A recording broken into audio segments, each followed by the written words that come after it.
Hi friends, welcome back to my YouTube channel. അപ്പോൾ ഇന്നത്തെ നമ്മുടെ റെസിപ്പി കൽമാസാണ്. നമ്മുടെ കണ്ണൂർ ഭാഗത്തൊക്കെ ഉണ്ടാക്കുന്ന ഒരു സ്നാക്കാണ്. നമുക്കിത് വൈകുന്നേരങ്ങളിലോ ഇപ്പോൾ നോമ്പാണല്ലോ, അപ്പോൾ നോമ്പിനൊക്കെ സ്നാക്കായിട്ടൊക്കെ ഉണ്ടാക്കാം. അപ്പോൾ നമുക്കിത് എങ്ങനെ ഉണ്ടാക്കും നോക്കിയാലോ. അപ്പോൾ ആദ്യം അതിനായിട്ടൊരു പാന് അടുപ്പത്ത് വെച്ച് ആവശ്യത്തിനുള്ള വെളിച്ചെണ്ണ ഒഴിച്ചു കൊടുക്കാം. ഇനി അതിലേക്ക് 2 സവാള ചെറുതായിട്ട് അരിഞ്ഞത് ചേർത്ത് കൊടുക്കാം. മീഡിയം സൈസ് 2 സവാളയാണ് ഞാൻ എടുത്തിട്ടുള്ളത്. നന്നായിട്ടൊന്ന് വഴറ്റി കൊടുക്കാം. അതിൻ്റെ കളറൊന്ന് മാറി വരുമ്പോൾ നമുക്ക് ചെറുതായിട്ട് അരിഞ്ഞു വെച്ചിട്ടുള്ള പച്ചമുളകും കറിവേപ്പിലയും ചേർത്ത് കൊടുക്കാം. വീണ്ടും നന്നായിട്ടൊന്ന് വഴറ്റി കൊടുക്കാം. ഇനി അതിലേക്ക് ഇഞ്ചി വെളുത്തുള്ളി ചതച്ചതൊന്ന് ഇട്ട് കൊടുക്കാം. ഒരു വലിയ ടീസ്പൂണാണ് ഞാൻ ഇട്ട് കൊടുത്തിട്ടുള്ളത്. വീണ്ടും നന്നായിട്ട് വഴറ്റി കൊടുക്കാം. ഇനി അതിലേക്ക് പൊടികൾ നമുക്ക് ചേർത്ത് കൊടുക്കാം. ഒരു 1/4 ടീസ്പൂൺ മഞ്ഞൾപ്പൊടിയാണ് ചേർത്ത് കൊടുക്കുന്നത്. 1/2 ടീസ്പൂൺ മുളക് പൊടി ചേർത്ത് കൊടുക്കാം.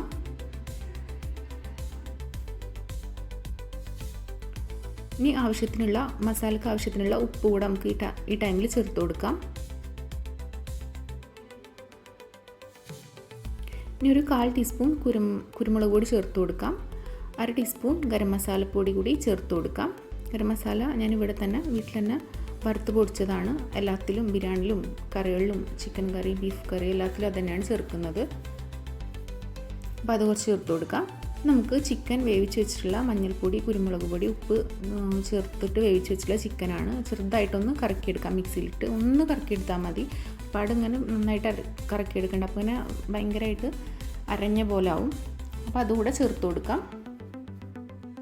നന്നായിട്ട് എല്ലാം കൂടി നന്നായിട്ടൊന്ന് മിക്സ് ചെയ്യാം. ഇനി കുറച്ച് മല്ലിയിലും കൂടെ ചേർത്ത് കൊടുക്കാം. അപ്പോൾ നമ്മുടെ ഫില്ലിങ് ഇവിടെ റെഡി ആയിട്ടുണ്ട്. അത് ചൂടാറാനായിട്ടൊന്ന് മാറ്റി വെക്കാം. നമുക്ക് വേറൊരു ബൗൾ എടുത്തിട്ട് അതിലേക്ക് ഒരു 1.5 കപ്പ് വറുത്ത അരിപ്പൊടിയാണ് ചേർത്ത് കൊടുക്കുന്നത്. 1.5 കപ്പ് നമുക്ക് പത്തിരിക്കും നൂൽപുട്ടിനൊക്കെ എടുക്കുന്ന അരിപ്പൊടി ചേർത്ത് കൊടുക്കാം. ഇനി അതിലേക്ക് ആവശ്യത്തിനുള്ള ഉപ്പ് ചേർത്ത് കൊടുക്കാം. കുറച്ച് വെളിച്ചെണ്ണ ഓയിൽ എന്ത് വേണമെങ്കിൽ ചേർത്ത് കൊടുക്കാം. ഇനി എല്ലാം കൂടി നന്നായിട്ടൊന്ന് മിക്സ് ചെയ്ത് കൊടുക്കാം.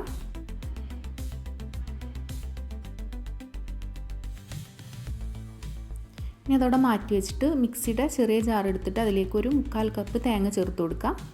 ഒരു 1/2 ടീസ്പൂൺ വലിയ ജീരകം 1/4 ടീസ്പൂൺ ചെറിയ ജീരകം ചേർത്ത് കൊടുക്കാം. പിന്നെ ഒരു 10 ചെറിയ ഉള്ളി ചേർത്ത് കൊടുക്കാം. ഇതൊന്ന് നന്നായിട്ടൊന്ന് അരച്ചെടുക്കാം. ഇനി അത് ഈ നമ്മുടെ അരിപ്പൊടിയിലേക്ക് ചേർത്ത് കൊടുക്കാം. തേങ്ങയും പൊടിയൊക്കെ കൂടി നന്നായിട്ടൊന്ന് മിക്സ് ചെയ്യാം. കൈ വെച്ചിട്ടോ സ്പൂൺ വെച്ചിട്ടോ എങ്ങനെ വേണമെങ്കിലും മിക്സ് ചെയ്യാം. കൈ വെച്ച് മിക്സ് ചെയ്യുമ്പോൾ ഒന്നുകൂടെ നന്നായിട്ട് മിക്സ് ആവും. അരിപ്പൊടിയും തേങ്ങയൊക്കെ നന്നായിട്ട് മിക്സ് ആവും. ഇങ്ങനെ പുട്ടിനൊക്കെ കുഴക്കുന്ന പോലെ നന്നായിട്ടൊന്ന് മിക്സ് ചെയ്തെടുക്കാം. ആ തേങ്ങ പൊടി എല്ലാ ഭാഗത്തേക്കും എത്താൻ വേണ്ടിയിട്ടാണ്. മിക്സ് ആയിട്ടുണ്ട്. ഇനി നമുക്കിതൊന്ന് കുഴച്ചെടുക്കാം. തിളച്ച വെള്ളം ഒഴിച്ചിട്ടാണ് ഞാൻ കുഴച്ചെടുക്കുന്നത്. അപ്പോൾ ഒരു 1.5 കപ്പ് വെള്ളം ഞാൻ എടുത്തിട്ടുണ്ട്. നമുക്കത് ആവശ്യത്തിന് അനുസരിച്ച് ഒഴിച്ചു കൊടുക്കാം.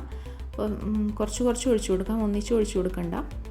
ഓരോ പൊടിക്കനുസരിച്ച് വെള്ളത്തിന് വ്യത്യാസമാണ്. ഞാനൊരു 1.25 കപ്പ് അടുത്തൊക്കെ ഒഴിച്ചു കൊടുത്തിട്ടുണ്ട്. നന്നായിട്ട് എല്ലാം കൂടി മിക്സ് ചെയ്തിട്ട് ഒന്ന് ചൂടാറിയതിന് ശേഷം നന്നായിട്ടൊന്ന് കുഴച്ചെടുക്കാം. നമുക്ക് നൂൽപുട്ടിനൊക്കെ കുഴക്കുന്ന പോലെ നന്നായിട്ടൊന്ന് കുഴച്ചെടുക്കാം. നല്ല സോഫ്റ്റായിട്ട് തന്നെ കുഴച്ചെടുക്കാൻ പറ്റും.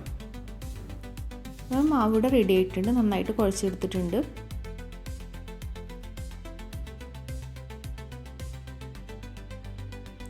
നമുക്കിനി ഇത് ഉണ്ടാക്കി തുടങ്ങാം.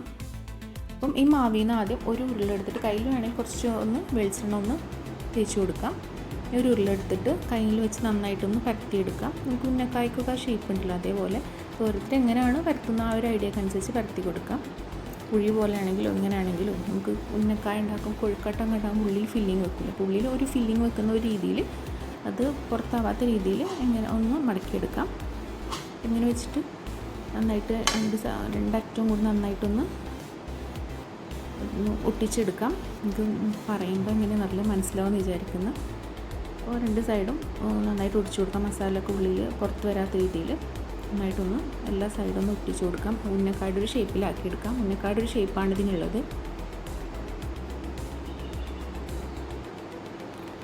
നന്നായിട്ട് എല്ലാ ഭാഗവും പുറത്തെന്തെങ്കിലും കാണണമെങ്കിൽ എല്ലാ ഭാഗം നന്നായിട്ടൊന്ന് ഫില്ല് ചെയ്ത് കൊടുക്കാം.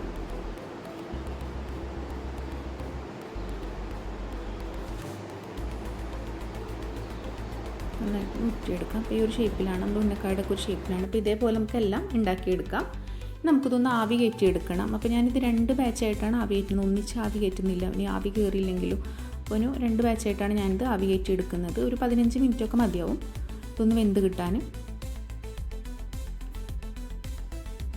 അപ്പോൾ ആ ടൈമിൽ നമുക്കൊരു മസാല ഉണ്ടാക്കാം.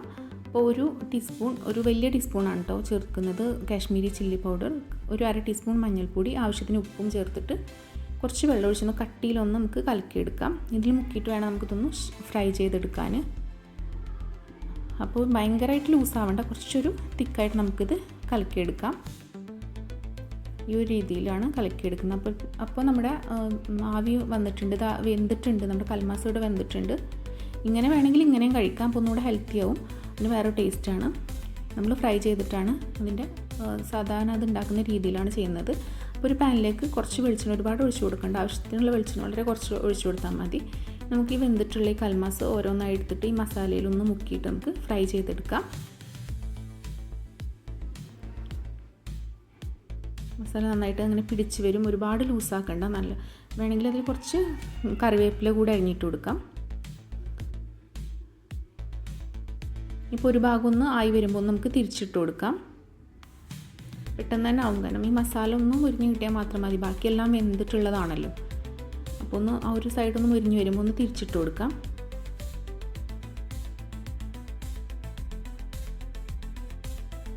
കുറച്ച് കറിവേപ്പില ഇട്ട് കൊടുക്കാം മുകളിൽ.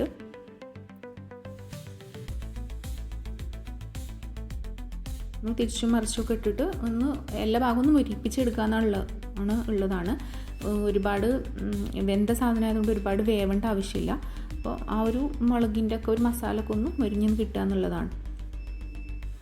തിരിച്ചും മറിച്ചൊക്കെ ഒന്ന് ഇട്ട് കൊടുക്കാം.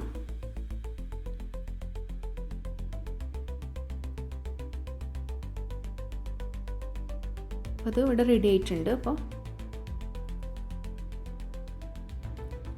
മുരിഞ്ഞ് വന്നിട്ടുണ്ട്, എല്ലാ ഭാഗവും മുരിഞ്ഞ് വന്നിട്ടുണ്ട്. നമ്മുടെ കൽമാസ് ഇവിടെ റെഡി ആയിട്ടുണ്ട്. അപ്പോൾ എല്ലാം നമുക്ക് ഇതുപോലെ തന്നെ ചെയ്തെടുക്കാം.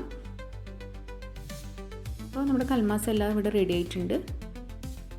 കുറച്ച് പണിയുണ്ട്, എന്നാലും നല്ല ടേസ്റ്റാണ് കഴിക്കാൻ. ഉള്ളിൽ ആ ചിക്കൻ്റെ ഫില്ലിങ്ങും പുറത്ത് ഒരു മാവിൻ്റെയും ഒരു ടേസ്റ്റും ജീരകവും ഉള്ളിയൊക്കെ വന്നിട്ട് പ്രത്യേക ടേസ്റ്റാണ് ഇത് കഴിക്കാൻ. ഇത് ഫ്രൈ ചെയ്യാതെ അങ്ങനെ തന്നെ കഴിക്കുകയും ചെയ്യാം. ഇങ്ങനെയാണ് ഉള്ളിലെ ഫില്ലിങ്ങൊക്കെ. ഇത് ഒരിക്കലൊന്ന് ട്രൈ ചെയ്ത് നോക്കണം. വൈകുന്നേരത്തിൽ ഇപ്പോൾ നോമ്പ് ടൈമാണല്ലോ, അപ്പോൾ നോമ്പിൽ നമുക്ക് ഉണ്ടാക്കുന്ന ഹെൽത്തി ആയിട്ടുള്ളൊരു സ്നാക്കാണല്ലോ, ഒരുപാട് എണ്ണ ഒന്നും വേണ്ട. ഇതിങ്ങനെ തന്നെ എണ്ണയിലിടാതെ അങ്ങനെയും കഴിക്കാം. അപ്പോൾ എല്ലാവരും ട്രൈ ചെയ്ത് നോക്കുക. നോമ്പിനൊക്കെ എല്ലാവരും ഉണ്ടാക്കി നോക്കുക. നമുക്ക് വൈകുന്നേരം ഉണ്ടാക്കാം, നോമ്പായ ഒന്ന് നോമ്പിനെ ഉണ്ടാക്കാം. അപ്പോൾ എല്ലാവരും ഒന്ന് ട്രൈ ചെയ്ത് നോക്കുക, നല്ല ടേസ്റ്റാണ്. വീഡിയോ ഇഷ്ടപ്പെട്ടെങ്കിൽ എല്ലാവരും ഒന്ന് സബ്സ്ക്രൈബ് ചെയ്യുക, സപ്പോർട്ട് ചെയ്യുക.